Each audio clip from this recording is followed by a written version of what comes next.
Hey, good day to you all. Tim Larsen here with another, hopefully helpful, YouTube tutorial involving another new aspect of comic book illustration. This particular installment is for those of you who have watched me previously prep pages to get them ready for coloring. If you haven't seen that one, no worries, I'll fill you in and get you up to speed here as well.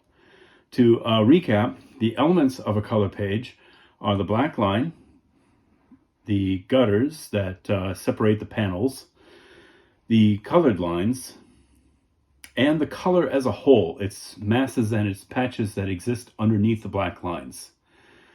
In a moment here, we'll go to the work screen and dive into this, how I put this together. But there's a real ingenious way that the colored patches are separated using layer masks and effectively dancing between the layers with your brush, using that real messy colored layer that I showed you in a previous video, and how to really tighten that up and to make the colored pages really, really sing. Let's go to the work screen and dive into this right now.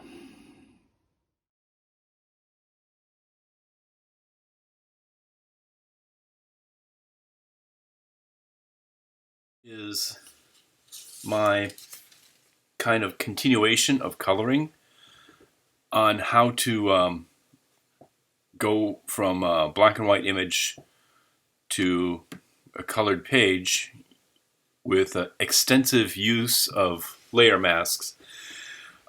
This involves flatting your comic book page. What flatting means is to create cells that separate different parts of the page. In other words, let me shut off the black lines here and I'll show you what I mean. Like this right here is all very, very messy. It's everywhere. It's going every which way. And what you want to do is to put all this material and keep it inside of the lines of your page. Okay? So right now on this comic book page, I have these different layers. I got 5 layers. The first layer here is the black lines. Okay, black lines is set for multiply, meaning that all the white material is going to be transparent. You can see what's underneath it. The next layer would be the gutters. That's where you're defining this, in this case, a white material. It can be black as well. And that is the part that separates the panels from each other. And that exists above the color. I go ahead and do, this is actually a layer mask, but I do colored lines. It's exactly as it sounds like. Like here, I'll shut off the mask for a moment here and you can see, okay, it's really just big patches of color. In lieu of that, it's black otherwise. I'll turn that back on again. It's masking off everything that's outside of itself, creating a colored line. And then we have the color layer. As you can see, without the gutters on top, it's really a big, huge mess. You know, if I turn on the gutters, it now kind of corrals everything in. Anyway, that's the color layer. And finally, I call it panel pick, and that is to just create something that where you can work within a panel. It's actually the size of the opening of the gutters plus a little bit more. Here, I'll go ahead and move this layer above the gutters so you can see temporarily what I'm talking about. See how when you choose the panel pick layer, you're actually choosing a little bit more than what edges of the gutters are defining. That way you're sure to be coloring in the whole page and not having these weird kind of gaps showing. Okay, anyway, that's all those components. The black lines you want to keep locked, as well as the gutters and the panel pick. You don't want to accidentally start coloring that layer. All right. So I got this document here. Now I'm going to move over to another document that's the same page but the flatted page. There we go. Let's make it at the same size here. A flatted page can be many different things to different people. It can be blobs of color. In my case, I prefer to go with shapes of gray with the most detailed nearby things on the lighter scale, and then going from darker and darker. Here, I'll show you what I mean. Like as you can see here, can't really see too well on the screen, but the details are white, the next shade of gray, like so. Getting a little darker. And like this, for example, this person, you can see how there's no background here. In case I want to do something with the background or do something with this face, this figure, I have everything within the first 4 layers to insert a new layer to make an effect on that if I want to. So like 5, 6, and 7, and 8 are behind her. All right. So, and these are really neat now. Now, what you want to do is to take each one of these layers and turn that into a color layer that's filled in. So this document is exactly the same size as my finished page, and what I'm going to do is I'm going to take the first 7 layers here. The 8th one, let me shut all this off here. The 8th one is just simply everything, as you can see, and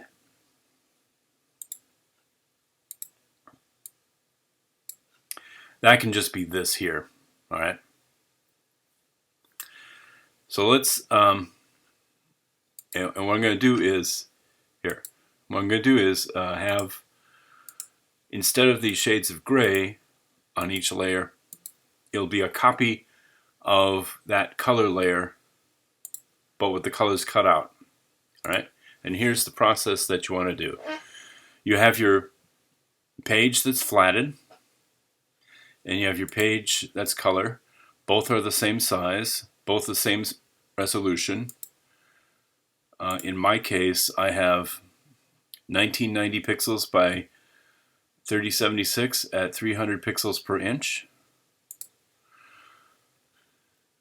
So you do this thing called duplicate.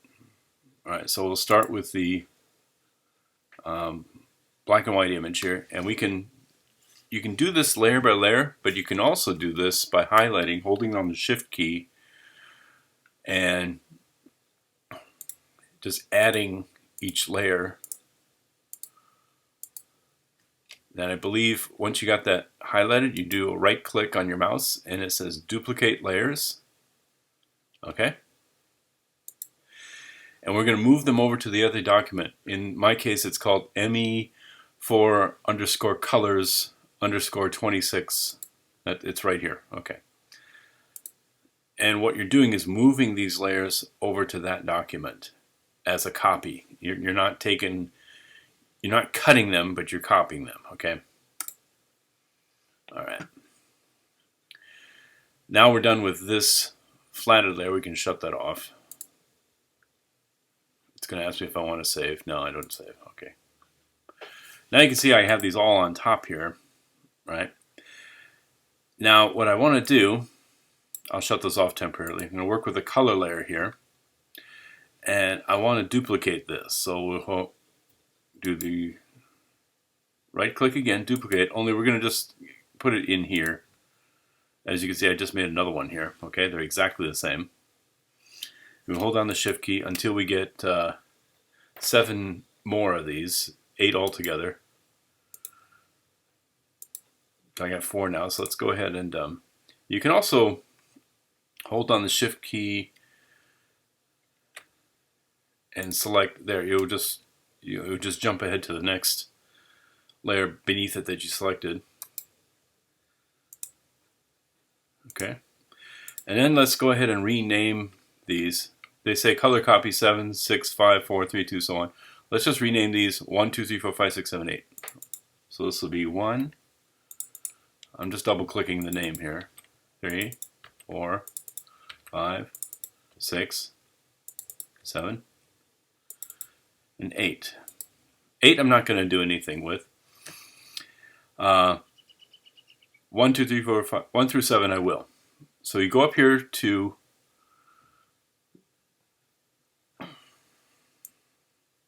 your flatted layers. I'll choose 1 here first. You don't have to have them on, but for the sake of clarity, I'll go ahead and turn this later on. You right click the thumbnail itself, and you go to select pixels right here. Okay. And what this is doing is just taking all the material here, the visual material, and selecting it.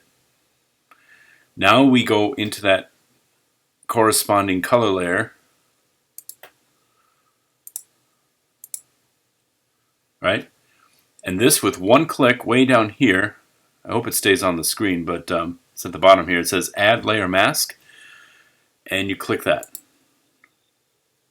Now you can see how I've masked off everything that I don't want to have on that layer. It's still there, it's just that the mask is not letting you see it. So then, and do the same thing to all the other layers beneath it. We'll go up to layer 2. That is the masked layer, okay?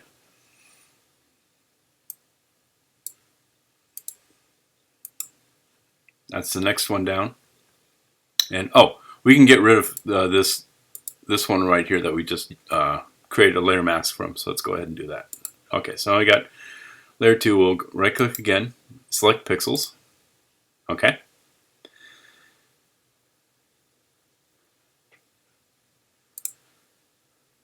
Go to the color layer.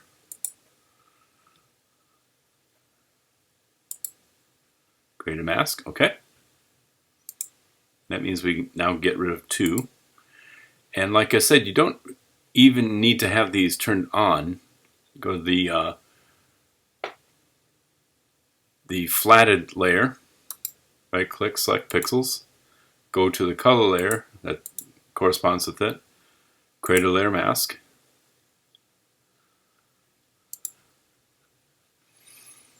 Get rid of it. Layer 4. Select pixels.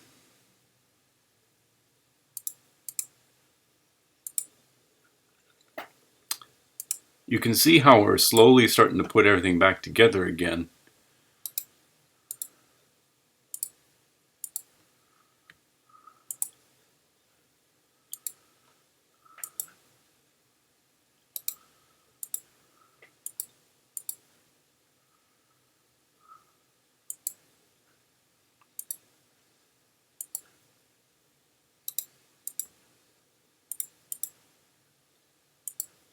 All right.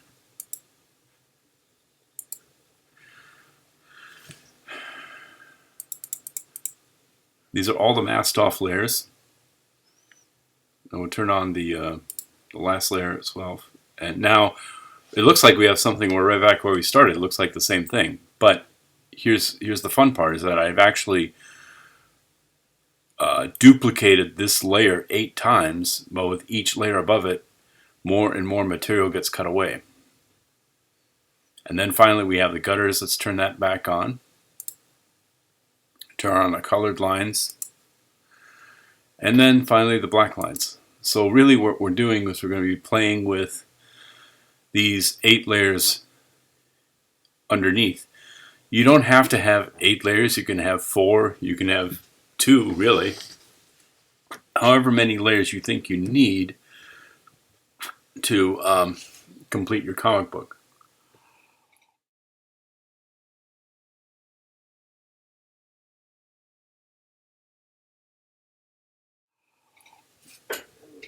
Let's go to the first panel here.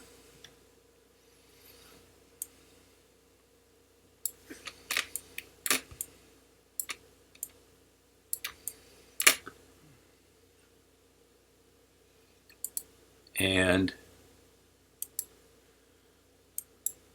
turn on the effect. Here we go. I customized my mouse so that the scroll wheel, when I choose a paintbrush,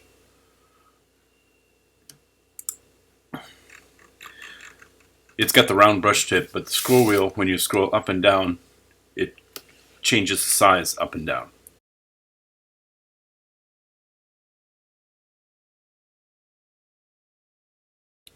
And then as far as the brush is concerned, I only have 6 different choices here. I have 100%, 50%, and then soft and hard.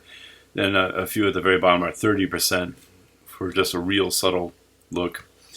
But let's go ahead and maybe work from the background and come forward, okay? So let's say there's the blue sky right there. We'll hit the Option key and we get the color chosen. Do a right click with the Command key, and there, layer 7. That sounds about right. You want the lowest layer chosen. Now we're over in layer 7 here. And then I'll just go ahead and I had somebody help me with this, and looks like they didn't quite understand here. This part is the window. Okay, that's okay. And this should be this. That should be actually on the last layer too. But let's go ahead and click that to 8. Okay, there we go. Now let's say, all right. Let's pick this cream color. We'll make this the wall.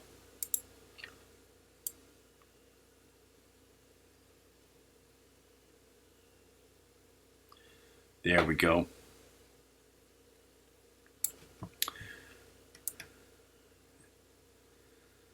All right. And then maybe this wall right here, let's pick this tan color. Command, right click.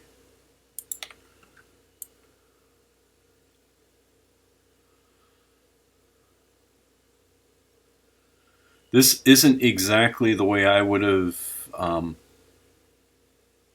laid it out, but it's fine for what I'm trying to do here. Then these are supposed to be columns that separate the kitchen area from the dining area. Here, let's. There we go.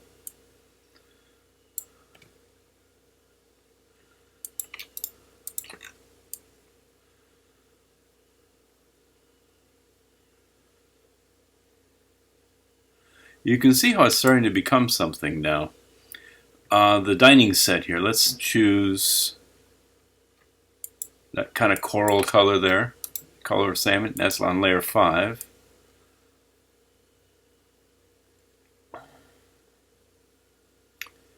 Okay.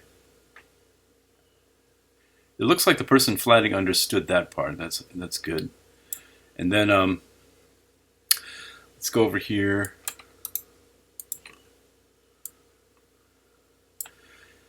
And this area is actually supposed to be this color. Let's do that. It's one thing you learn about flattening is that it's not perfect. It's not exactly the way you would have done it. But it still saves a lot of time. There's been times when I had to go in and kind of customize. Now, I don't want this to be one color. Let's make this a 2-color thing. There we go.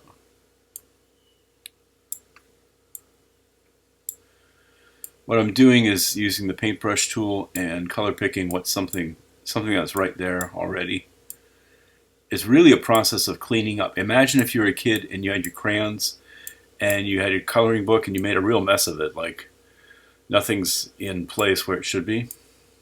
But like magic, you could take your finger and move the patches of crayon color correctly into the correct spots. That's kind of what this process is. That's good. Okay, and then the lamp. Let's keep the highlight on this side and hit the X key, and we'll get the other color for the other side. See, we got those two colors. And then we do Command right click, and that's on layer 5. Okay, so go ahead and do that a little bit on there. Oh, and it's also underneath the lamp too, so let's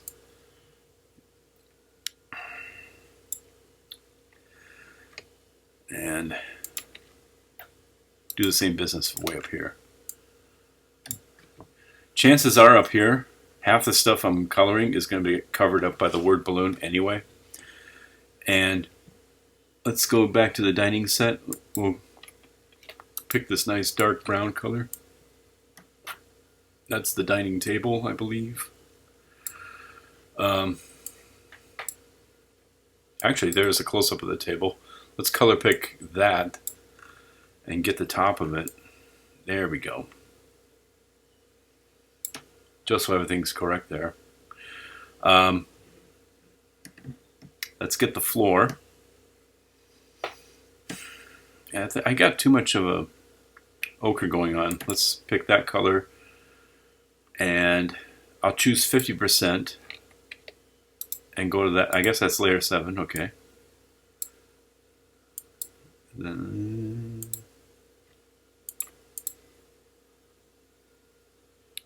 I'll choose this color for the highlight and that for the dark one, and go back to 100%.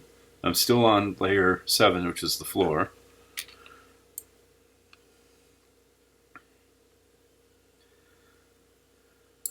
And oh, one thing I forgot to do. It's not a big deal, but the reason why I have panel pick, okay, I pick that layer, choose the magic wand. All right, so if I take the magic wand and go to panel pick and click it, now I'm limited to everything that's inside this panel, so that if I'm coloring the sky here, I don't accidentally start coloring the sky in the next panel. All right, so let's go back to where I was,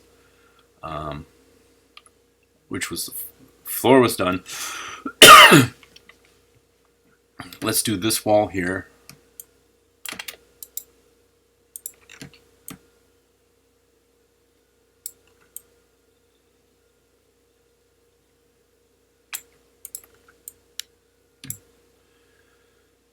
The door.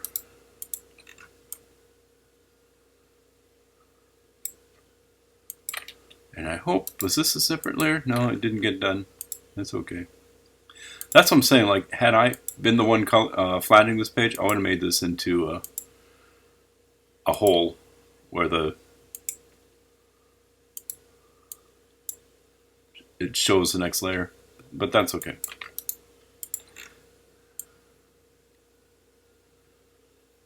There we go. And then we got the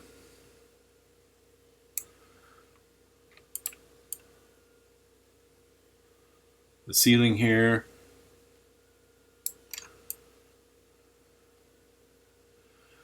I'm kind of working my way back. All right. And this darker brown,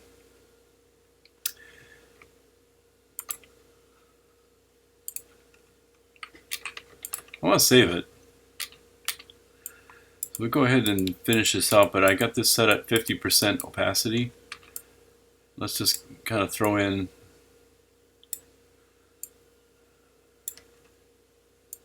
a little bit of shadow. Okay. And then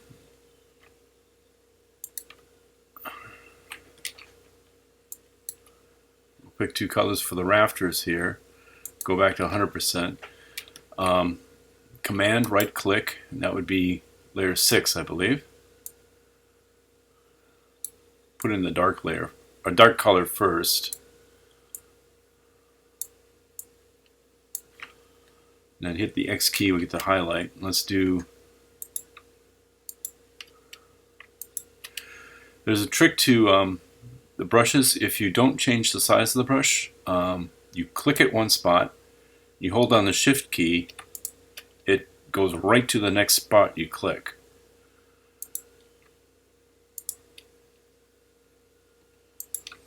This is masked off, so I don't have to be neat and stay inside the lines there. This little potted thing in the back wall here, let's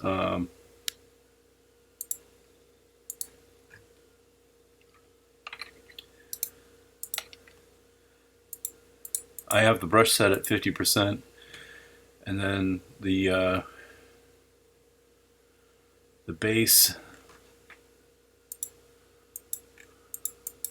let's just lighten that up. Okay, then we got the set the brush back to 100%. Now we can finally work on the characters here. Mom's got her pantsuit on.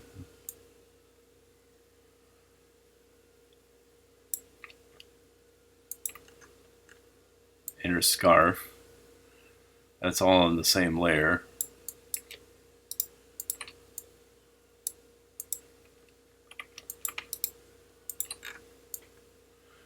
The pants part of her pantsuit is on a different layer. See, my flatter, she didn't live in the 1970s. She doesn't understand the concept of the pantsuit. Let me tell you, it was hilarious. Pretty much all women and a lot of men wore like matching pants and jackets. That was the thing in the 70s, to have everything uniform color. Okay, and then the flesh tone.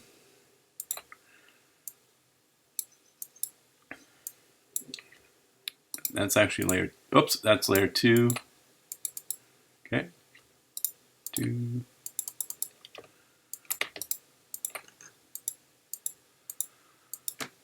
And then the hair, I didn't color it here, but I got some down on the next panel over here, so let's go ahead and pick some of that. That's layer 1. There we go. Oops, I accidentally did the glasses too. Let's pick a kind of a neutral bluish gray. There, okay. Now I got the full A.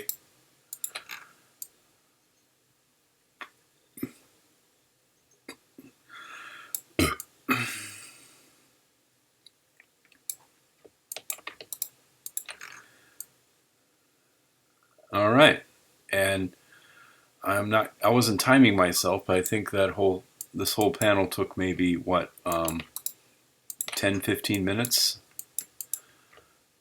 And now we got it pretty well buttoned down.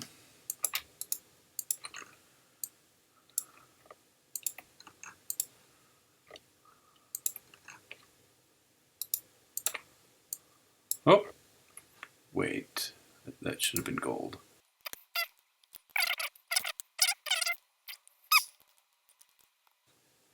So it's looking pretty good. I got most of the stuff in this very complicated panel colored.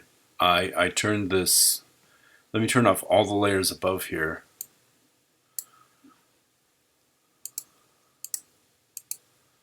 I got this mess here.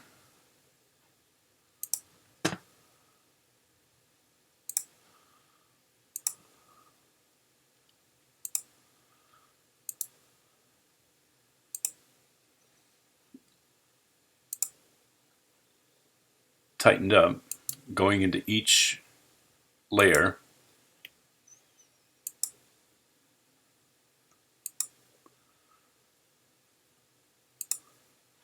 Right? And that's how you do that.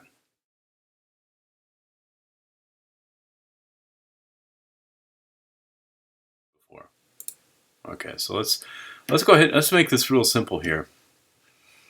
Let's shut all the color off. Okay.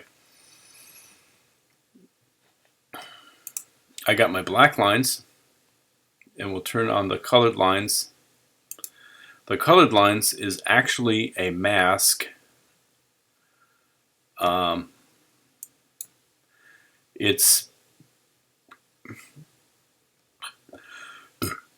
It's masking off everything that's just outside the lines themselves. So if you go into that layer, and I'll just, for an example, take my paintbrush and I'll choose bright red, okay? Okay. Now I'll choose green. Okay, now I'll choose blue.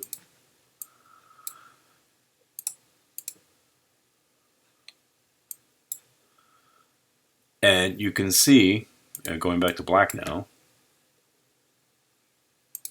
going to white, going to mint green. I'm literally just taking the brush and coloring that in. In my case, like turning on the color layers,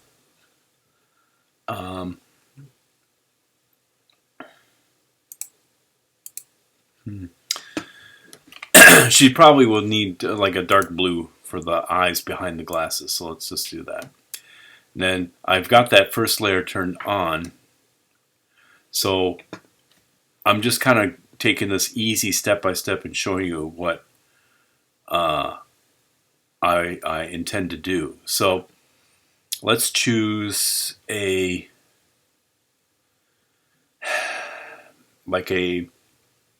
what's a good glasses color for the 1970s?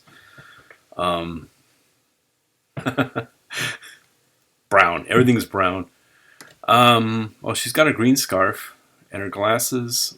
She'll be wearing glasses every day, so not really color coordinated to any one thing. Let's say her glasses are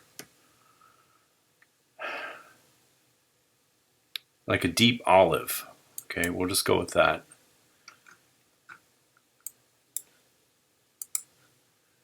And I got to get into that layer. It looks like black because I don't have all the other colors turned on. Okay, that's actually deep olive. Okay. The rings, earrings. Let's go with like a lime green. There we go.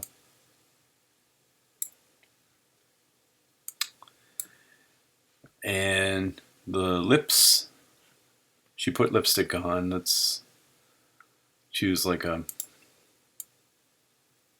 that might be a little too light. Let's go a little darker.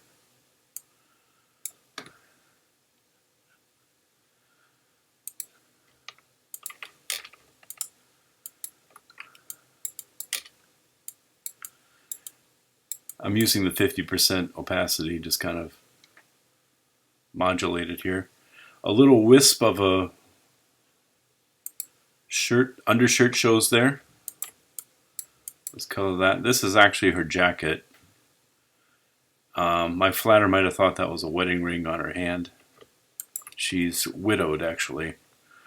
Well, let's pick this green scarf. We'll go ahead and clean that up. Okay. All right. So we got, oh, and the eyes themselves, I got to choose white. Okay. Oh. There we go. Let's turn on the next layer, layer 2, which is her skin. Okay.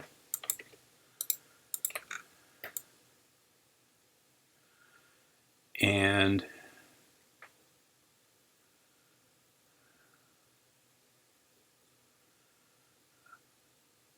you see how neat that is. You know, I'm limited by the mask, and I go in and I color it in.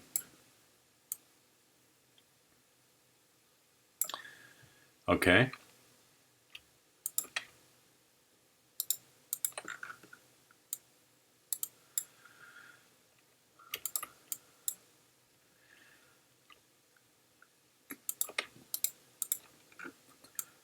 I changed my mind. I want all the lips that color. Okay. And then let's pick that bluish gray. We'll go back here to layer 2, set the opacity at 50%, go over it once. Yeah. And then the skin color, of course, is limited by the size of the face there.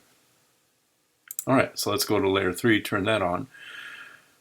Of course, no, you don't color pages by turning on each layer one at a time. It's just that for the sake of this tutorial, I thought it'd be simpler to show you how my mind works and how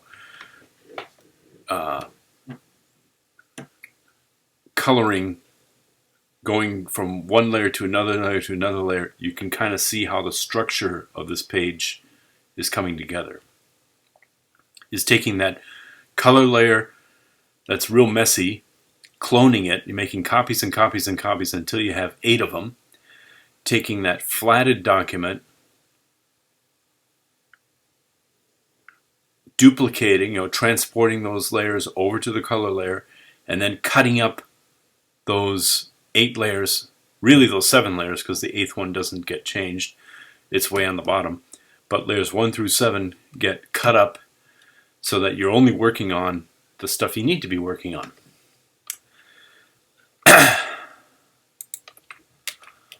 This is the 70s, so frosted hair is big. That's where you would sit in the salon and they would tease out strands of hair and bleach just tiny little strands. She's had that done to her hair, so. And I kind of, in a sloppy way, threw in some colors there to start that process. I got 2 shades of brown. I got a tan and I got a brown. Okay, so notice how I'm going over the hand, the face, but I'm on the layer with the hair, and it's only coloring the hair. Okay. And I hit the X key, I get the other color.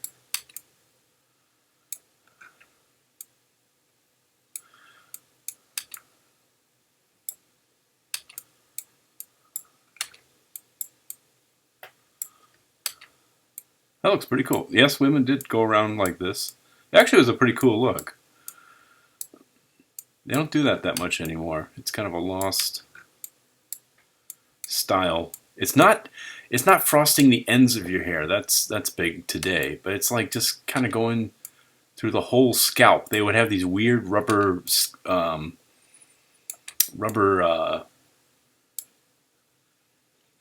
like a bathing cap they would put on that has a lot of holes in it, and then the hairdresser would take a tool and pull out tiny strands of hair through it, and then they would bleach whatever's coming out, and then let that sit in there and make 10-15 minutes or so, and then they would go ahead and take the cap off. Ouch, probably. And then rinse off your hair, and you have this really cool kind of frosted look where little bits and pieces were stranded, just like that. Okay.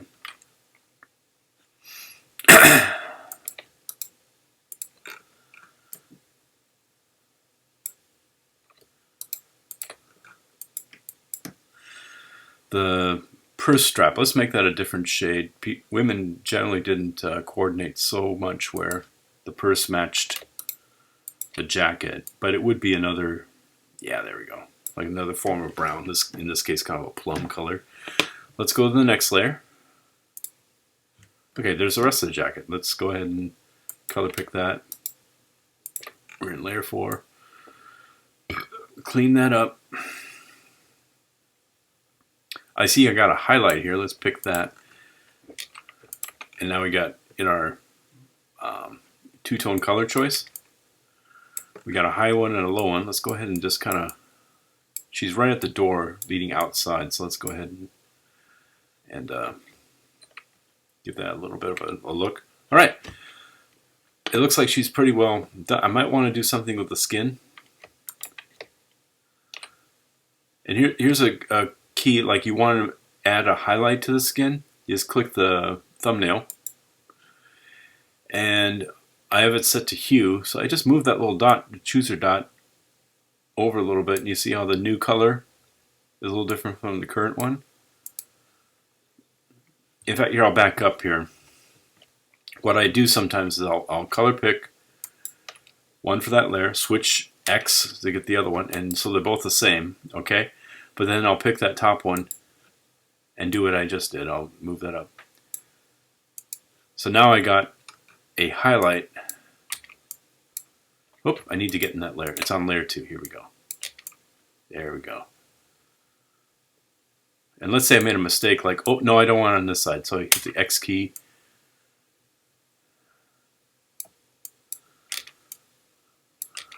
Hitting X, X, X. She is an older woman, so I can feel free to draw like the facial lines, like the nose, the lines around the face.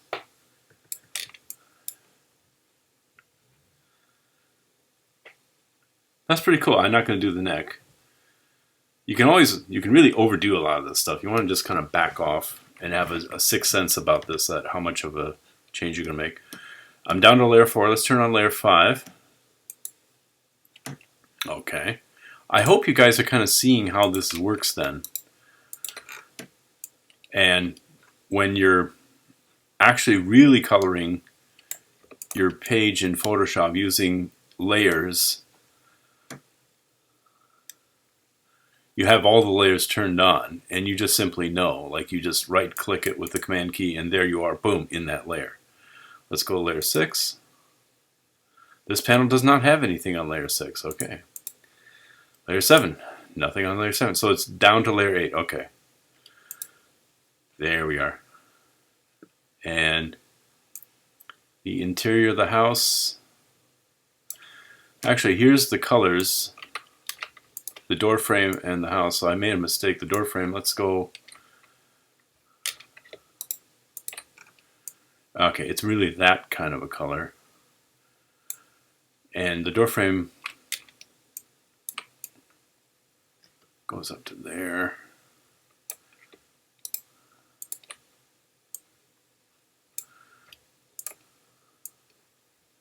Let's do that. I'll play around with it a little bit, make it different. And here's the door. There we go. Let's see, what's behind here?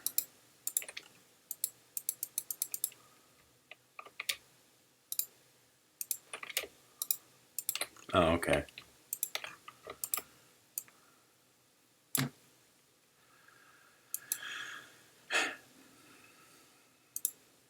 There you have it. Went from a mess to a masterpiece in just a few clicks.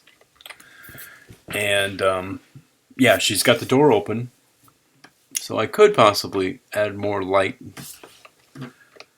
to that. Maybe choose a sky blue with 30% opacity, and we'll go to that layer.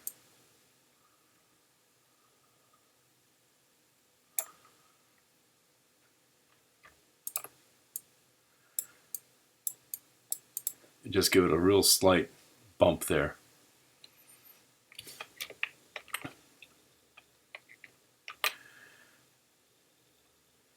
So that pretty much explains the process of using all these layer masks and being able to color your page quickly. So it breaks down to, you have the messy layer of color that was just there while you're messing around, literally. You have the flatted document. In my case, I like to use shapes, grays, on 8 layers, and then that gets transported, and each one of those layers on the flatted document, those shapes get turned into a version of the color layer that's masked off. In other words, each one of those layers here starts out exactly the same as the first color layer. The only difference is that you have areas masked off, and you can one by one clean them up as you're building up your page. The beauty of this is that what I like is the color choices are 95% chosen already. You're just tweaking things a little bit. Like, for example, if this was done right, and I hope it's been done right by instructions to the flatter,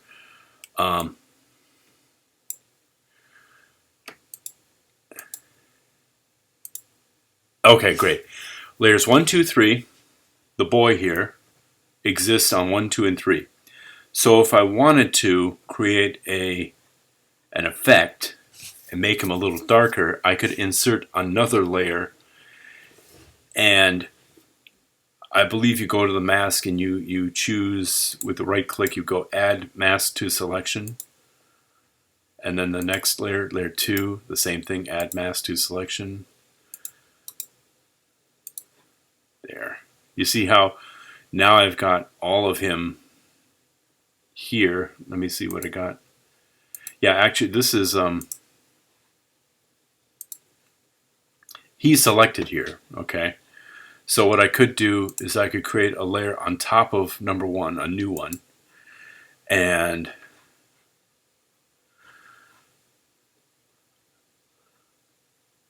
paintbrush, and let's say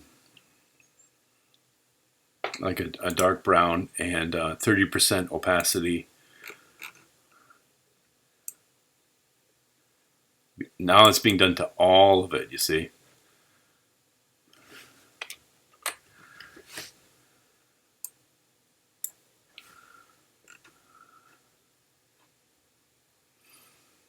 I could even go the select pixels and create a layer mask for that one.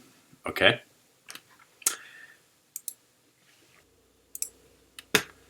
So anyway, that's it. Well, I hope you guys got something out of that. I know I did. Now let's talk about someone else's comics. This time, a fantasy horror by Fabric Faye on Reddit.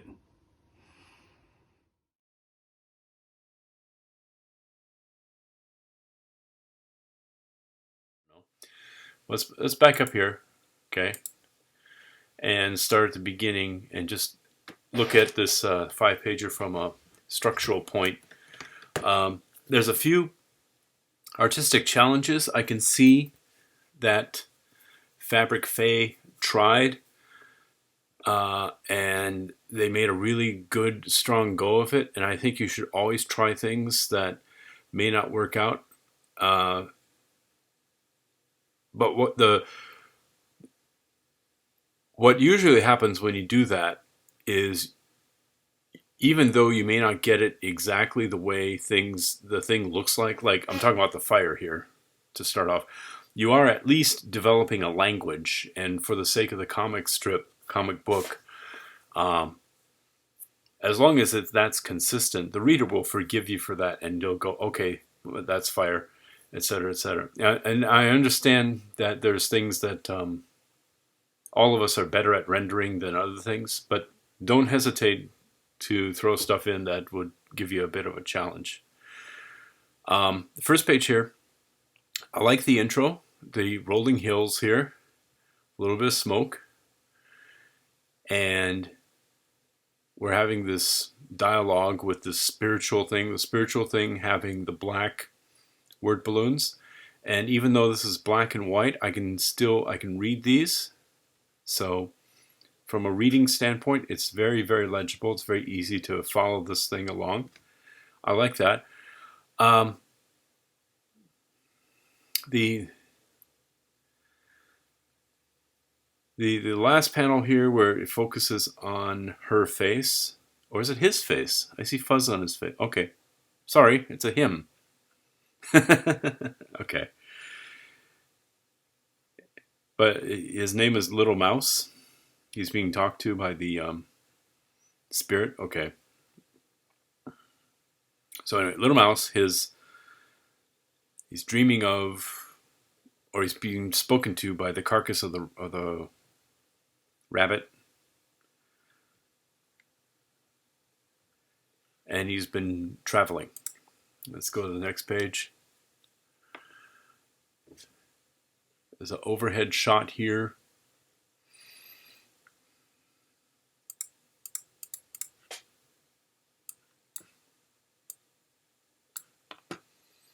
Okay. Followed by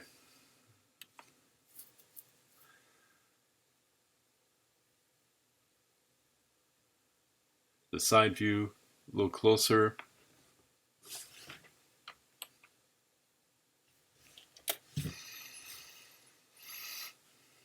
And then the fourth panel on this page here, this character is revealing the spiritual part is now in the flesh. It's like an imagination. Offering Little Mouse here something to return to life as it would have been before, and yeah, to turn back the clock.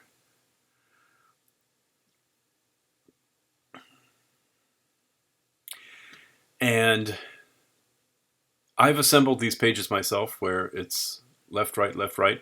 So the way they fall is that the third page ends on a cliffhanger. Now, if that's intentional, that's great. Otherwise, you can go ahead and give yourself credit for it anyways.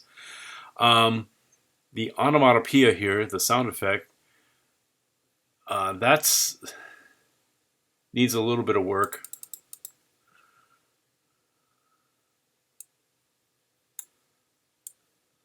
Whoop. Excuse me.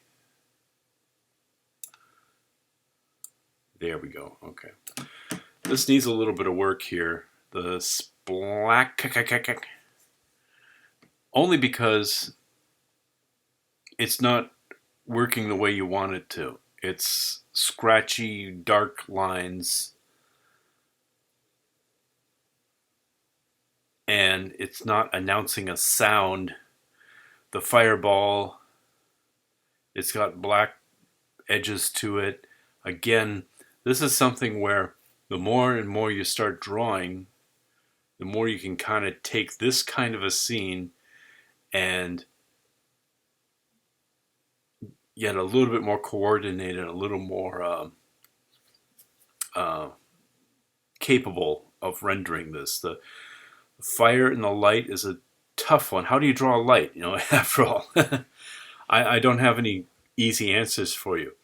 Maybe sometimes people start, especially if this is a tablet, you can go ahead and just blacken in that panel and then put in white lines.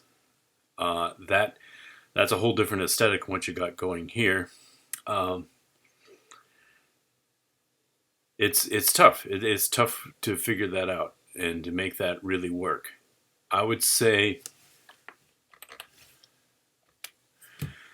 as a comic book so far, it's not terrible. It doesn't really ruin the story. It's just a tiny bit clunky. And comparing that to like this here, the figure lying on its side, this is really well done. I like the lighting, the way it's bathed, the way it's staring off into oblivion, and it's understood that he or she, this character here, may not be real. It may just be a vision. And those are really esoteric, complicated things, Fabric Faye, that are hard to pull off that you're able to do here. On page 3 here with the splack. I know what you're trying to do is like oh, and Little Mouse doesn't quite touch the Vision's hands. I like that little touch there. It's kind of like you did not agree to the bargain. Okay, let's go to the last pages here. It ends on page 5, so this is the last page on the right here. Again, yeah, this is stuff where the more you start drawing, and it's kind of like you got to do it. You got to do it in a clumsy way and try. You got to keep trying, and this character's getting all messed up and chopped up and butchered, and then in the fire comes the mother. I see little hints of where this is going to get better and better as the more you start drawing. And you've got the normal stuff, well, quote unquote normal. You got the forest, the figure, standard lighting, camera angle, zooming in, zooming out. You got all that pretty well understood. It's the special effects part that just need more practice. You need to get better at those things. And I know you will. Okay. As a story, it doesn't kick me out of the story. I don't, I personally don't think that it prevents me from wanting to read. If this were, say, like 100 pages long, I would definitely keep on reading it, even with the kind of clunky special effects stuff. Okay, yeah, like this right here, just real. And it's a case where I don't think it's really you can reference something and go, aha, I see, that's how you do it. You really gotta like try it and do. It's kind of like swimming. You can watch somebody swimming all you want on a video, but until you jump in the pool and flail around and quick get to the edge before you drown, and then you start learning how to float and do your strokes and move in the water, you get a little more confident. You're not really going to be a good swimmer unless you just dive in and do it.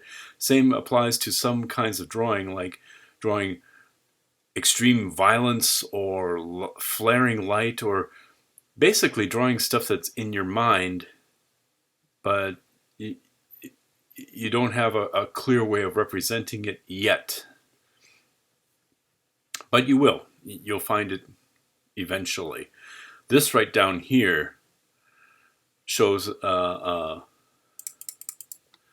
bottom left panel of page 4.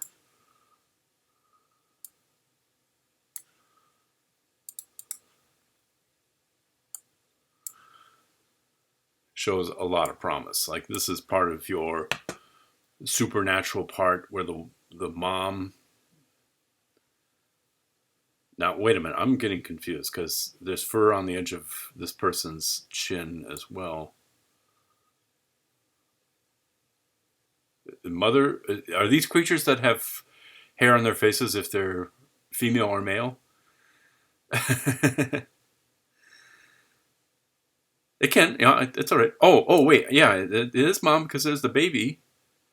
The vision of the mother with the baby in her arms, and she's got a beard. Okay, well, all right. I'm not judging. I'm just saying what are the rules here of this race of people, so that I can understand the story and move on. Anyway, okay, let's get aside from that and talk about the effect. Right here, the face is right there. That's where it's starting to work. Okay, the dark is in the middle, the light's on the outside edge, the fire is contributing to that. Okay,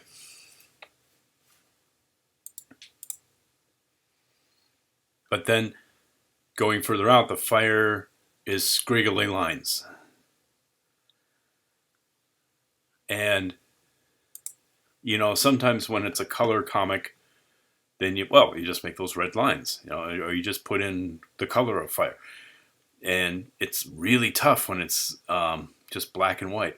Maybe I said that you can't really look at reference stuff, but maybe just looking at black and white pictures of fire, campfire. Take a color picture. If you have Photoshop, put it in Photoshop, and then change it to a grayscale image. Or go Google search images campfire, and there's tools in the toolbox up there. You can say, I just want black and white images.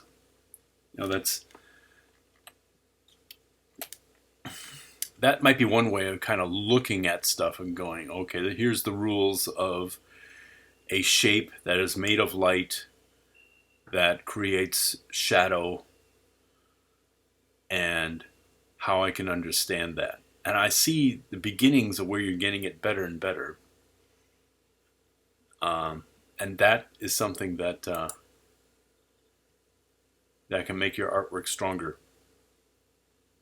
That's about all I can say. The story is pretty interesting, pretty tight and consistent.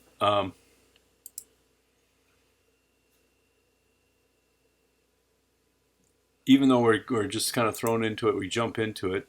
It's still there's not so little there that I can't pick up the thread and start understanding it as I'm going here. And I'd say just keep on drawing, keep on making more pages, and throw them up on Reddit and listen to what the people are saying about it. Thank you very much for supplying this, Fabric Faye. Thank you for watching. I hope you've enjoyed the critique. As always, remember to hit that subscribe button to see all the upcoming tutorial videos I have to offer. Also, remember to go to shop.timsnotebook.com to see my latest comic books. I have for sale issues 1 and 2 of Mayfield 8, a biker tale told through the eyes of a 17-year-old kid who gets mixed up in crime and violence and all sorts of great stuff. Fans of anything by Quentin Tarantino, fans of the FX series that came and went years ago, Sons of Anarchy, will love Mayfield 8. Make sure to hit my storefront, shop.timsnotebook.com, and pick up your copy today. As always, I thank you very much for watching this video. I want you to have a great day and go out there and keep on drawing.